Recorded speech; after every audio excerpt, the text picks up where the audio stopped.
ঢাকা 13-র সকল জনগণকে জাগ্রত করতে চাই। এই জাগরণ কোন ব্যক্তির স্বার্থে নয়, এই জাগরণ কোন মার্কার স্বার্থে নয়, এই জাগরণ কোন দলের স্বার্থে নয়, এই জাগরণ কোন জোটের স্বার্থে নয়, এই জাগরণ বাংলার মানুষের স্বার্থে। এই জাগরণ বাংলাদেশের প্রয়োজনে। বাংলাদেশের মানুষ দীর্ঘ লড়াই, সংগ্রাম, অনেক জীবন, অনেক রক্তের মধ্য দিয়ে ঐতিহাসিক বিজয় অর্জন করেছে। ৭১-এর মহান মুক্তিযুদ্ধের মধ্য দিয়ে লাল সবুজের পতাকা বাংলার আকাশে উড়েছে। কিন্তু দুর্ভাগ্যজনক ভাবে আমরা ব্রিটিশ বেনিয়াদেরকে যে উদ্দেশ্যে বিতাড়িত করেছিলাম, কলকাতার দাদাবাবুদের আধিপত্যবাদকে যে উদ্দেশ্যে খর্ব করেছিলাম, পশ্চিম পাকিস্তানের খান পাঠানদেরকে যে লক্ষ্য নিয়ে বিতাড়িত করেছিলাম, লাখো মানুষের রক্তের বিনিময়ে অর্জিত বাংলার স্বাধীনতার লাল সূর্য যে উদ্দেশ্যে বাংলার পূর্ব দিগন্তে উদিত হয়েছিল, স্বাধীনতা পরবর্তী ৫৪ বছরেও এদেশের শাসক গোষ্ঠীর কারণে, এদেশের শাসকরা শোষণ করার কারণে, এদেশের শাসকরা বাংলার মানুষের অধিকার নিয়ে ছিনিমিনি খেলবার কারণে ৫৪ বছরেও এদেশের মানুষ স্বাধীনতার সুফল ভোগ করতে পারে নাই। আর তাই ২৪-এর ঐতিহাসিক গণবিপ্লব হয়েছে, ২৪-এর ছাত্র বিপ্লব হয়েছে। এদেশের স্কুল, কলেজ, ইউনিভার্সিটি, মাদ্রাসার ছাত্ররা সম্মিলিত হয়ে হাজারো মায়ের বুক খালি করে অকাতরে রক্তের নজরানা পেশ করে ২০২৪-এর ঐতিহাসিক জুলাই বিপ্লব সংগঠিত হয়েছে। জুলাই বিপ্লবে আমাদের সন্তানেরা অসম সাহসিকতার সাথে, অযুত সম্ভাবনা নিয়ে বীর গর্বে ফাঁসিবাদী শক্তির মোকাবেলায় রাজপথে তারা অকাতরে জীবন দিয়েছে। কোন দলের পরিবর্তন আনার জন্য নয়, কোন দলকে ক্ষমতাসীন করার জন্য নয়, ক্ষমতাসীনদের চেহারা পরিবর্তন করার জন্য নয়। তারা জীবন দিয়েছে, রক্ত দিয়েছে মূলত বাংলার মানুষের ভাগ্য পরিবর্তন করার জন্য। তারা রক্ত দিয়েছে, জীবন দিয়েছে বাংলার মানুষকে সন্ত্রাসবাদী রাজনীতির হাত থেকে মুক্তি দেওয়ার জন্য। তারা রক্ত দিয়েছে, জীবন দিয়েছে বাংলাদেশটাকে দুর্নীতি, লুটপাট, চাঁদাবাজি, সন্ত্রাসী এবং মাস্তানির গুন্ডামির হাত থেকে রক্ষা করার জন্য।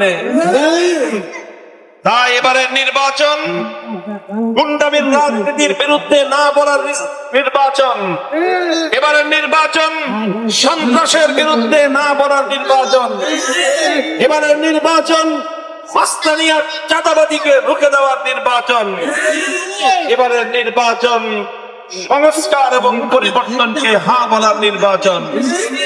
তাই গণভোট হচ্ছে, এই গণভোটে মুক্তিকামী বাংলার মানুষ আয়ের পক্ষে ভোট দিবে। মুক্তিকামী বাংলার মানুষ তারা তাদের দুষ্ট সন্তান বীর শহীদদের রক্তের মর্যাদা রক্ষা করার জন্য ভোট দিবে। সংগ্রামী সাথী বন্ধুগণ, আমরা আমাদের ঢাকা 13, মোহাম্মদপুর, আদাবর, শেরে বাংলা নগরের মানুষকে জাগ্রত হওয়ার আহ্বান জানাই, জেগে ওঠার জন্য আমরা তাদেরকে উদাত্ত আহ্বান জানাই। ঢাকার অন্যতম গুরুত্বপূর্ণ জায়গা হলো মোহাম্মদপুর। ঢাকার এই পশ্চিমাঞ্চল, যেখানে শিক্ষিত মানুষ, অর্জিত মানুষ, ভদ্র মানুষের বসবাস। অত্যন্ত দুঃখ এবং পরিতাপের সাথে বলতে হয়, ঐতিহ্যের নগরী মুহাম্মদুর রাসূলুল্লাহ সাল্লাল্লাহু আলাইহি ওয়াসাল্লামের নামে নামকৃত এই মোহাম্মদপুর আজ এটা ঢাকাবাসীর জন্য একটা আতঙ্কের এলাকায় পরিণত হয়েছে। এই এলাকাটাকে ক্রাইম জোনে পরিণত করা হয়েছে। এই এলাকাটাকে সন্ত্রাস, চাঁদাবাজি, কিশোর গ্যাং এবং মাদকের আখড়ায় পরিণত করা হয়েছে। এবার তাই আমাদের নির্বাচন এই মোহাম্মদপুরকে সন্ত্রাস মুক্ত করার নির্বাচন।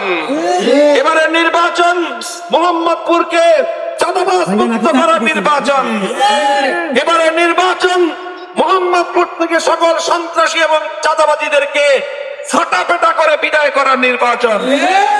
এবারে নির্বাচন মোহাম্মদপুরকে মাদক মুক্ত করে, মোহাম্মদপুরকে মাদক মুক্তি করে মোহাম্মদপুরের মায়েদের মুখে হাসি ফোটাবার নির্বাচন। যুব সমাজ তোমরা জেগে ওঠো, ছাত্র সমাজ তোমরা জেগে ওঠো। আজ দেশপ্রেমিক সকল রাজনৈতিক দলগুলো ঐক্যবদ্ধ হয়েছে। ঐক্যবদ্ধ হয়েছে বাংলাদেশ জামাতে ইসলামী, ঐক্যবদ্ধ হয়েছে বাংলাদেশ খেলাফত মজলিস, ঐক্যবদ্ধ হয়েছে কুলাই যোদ্ধাদের সংগঠন, জাতীয় নাগরিক কমিটি, জাতীয় নাগরিক পার্টি, এনসিপির ছাত্র জনতা। এখানে হাতে হাত লেগেছে ইসলামিক রাজনৈতিক সংগঠনগুলো, এখানে ঐক্যবদ্ধ হয়েছে সকল দেশপ্রেমিক রাজনৈতিক সংগঠনগুলো। কাজেই দেশপ্রেমকে পুঁজি করে, দেশপ্রেমকে বুকে ধারণ করে বাংলাদেশকে আধিপত্যবাদ থেকে রক্ষা করার জন্য, বাংলাদেশকে গুন্ডাদের হাত থেকে রক্ষা করার জন্য, বাংলাদেশকে লুটেরা এবং দুর্নীতিবাজ, অর্থ আত্মসাৎকারী, টাকা পাচারকারী সেই দুর্বৃত্তদের হাত থেকে বাংলাদেশকে রক্ষা করার জন্য আমরা ঢাকা 13 আসন থেকে দলীয় নির্বাচনী ঐক্যজোটের পক্ষে আমি মামুনুল হক গরিবের মেহনতি মানুষের প্রতি রিকশা নিয়ে প্রতিদ্বন্দ্বিতা করছি। আমাদের এই রিকশা, এটা বাংলাদেশের জাতীয় যানবাহন। এই রিকশা এমন একটি যানবাহন সারা বছর 12 মাস চলে রিকশা। এই রিকশা এমন একটি যানবাহন গরিবের ভরসা, গরিবের আশ্রয় হলো রিকশা। এই রিকশা এমন এক যানবাহন শহরেও চলে, গ্রামেও চলে রিকশা। এই রিকশা এমন একটা যানবাহন যেটা দ্রুত না হলেও কিন্তু নিরাপদে যাত্রীকে গন্তব্যে পৌঁছে দেয় রিকশা। এই রিকশা উজান অঞ্চলেও চলে, ভাটি অঞ্চলেও চলে। এই রিকশা শহরেও চলে, গ্রামেও চলে। এই রিকশা উন্নত এলাকাতেও চলে, অনুন্নত এলাকায়ও চলে। এই রিকশা মহাসড়কেও চলে, এই রিকশা ভাঙ্গা সড়কেও চলে। তাই বাংলার মানুষের প্রকৃত প্রতিনিধিত্বকারী মার্কা হলো রিকশা মার্কা। মার্কা হলো রিকশা মার্কা। যারা নিরাপদ শহর করতে চায় তাদের জন্য মার্কা হলো রিকশা মার্কা। নিরাপদ বাংলাদেশ করতে চায় তাদের জন্য মার্কা হলো রিকশা মার্কা। রিকশা মার্কার জন্য এই জাগরণী পদযাত্রা শুরু হলো। আমরা শঙ্কর বাস স্ট্যান্ড থেকে জাগরণী পদযাত্রা শুরু করে গোটা রায়বাজার এই অঞ্চল ঘুরে আমরা দীর্ঘ প্রায় 2.5 ঘন্টা ঐতিহাসিক এই পদযাত্রা আজকে মোহাম্মদপুরের অন্যতম প্রাণ কেন্দ্র বিআরটিসি বাস স্ট্যান্ড আল্লাহ করিম মসজিদ সংলগ্ন এখানে এসে আজকের এই পথসভার মধ্য দিয়ে আমরা আমাদের জাগরণী পদযাত্রা এখানেই সমাপ্ত করব। আজকের এই পথসভায় আপনারা যোগদান করে আমাদের বক্তব্য শুনেছেন, রিকশা মার্কার কথা আপনারা শুনেছেন। আমি আবারও বলছি, আমাদের এই ঢাকা 13 আসনে দাঁড়িপাল্লার জায়গায় রিকশা মার্কা। এই ঢাকা 13 আসনে শাপলাকলি নাই, শাপলাকলির প্রতিনিধি হলো রিকশা মার্কা। এই ঢাকা 13 আসনে এখানে দেয়ালঘড়ি নাই, দেয়ালঘড়ির জায়গায় রিকশা মার্কা।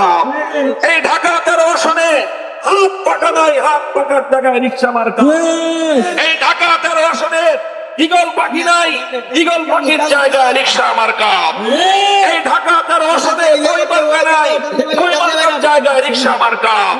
এই ঢাকা 13 আসনে নির্বিশেষে সকল মানুষের মার্কা হলো রিকশা মার্কা। আমি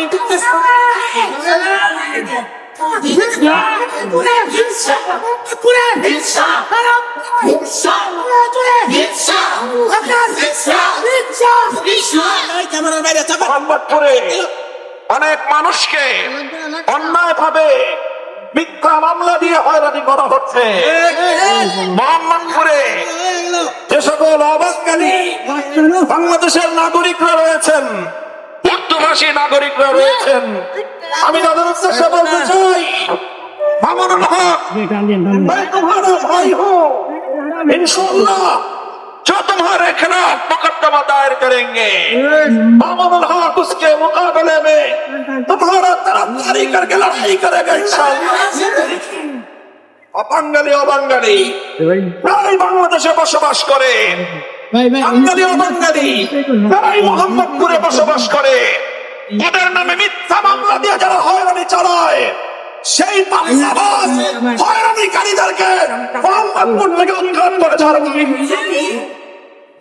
মোহাম্মদপুরের জনগণ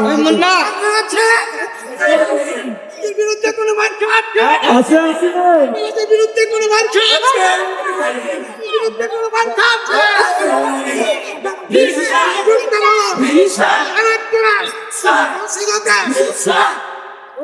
ইনশাআল্লাহ আমরা জাগরণী পদযাত্রা শুরু করেছিলাম সংকট থেকে গোটা রায়ের বাজার ওয়েল ধানমন্ডি এই এলাকা আমরা প্রদক্ষিণ করে এখন মোহাম্মদপুর বিআরটিসি বাস স্ট্যান্ড আল্লাহ করে মসজিদের এই প্রান্তে এসে আজকের মতো আমরা আমাদের এই জাগরণী পদযাত্রা সমাপ্ত করছি।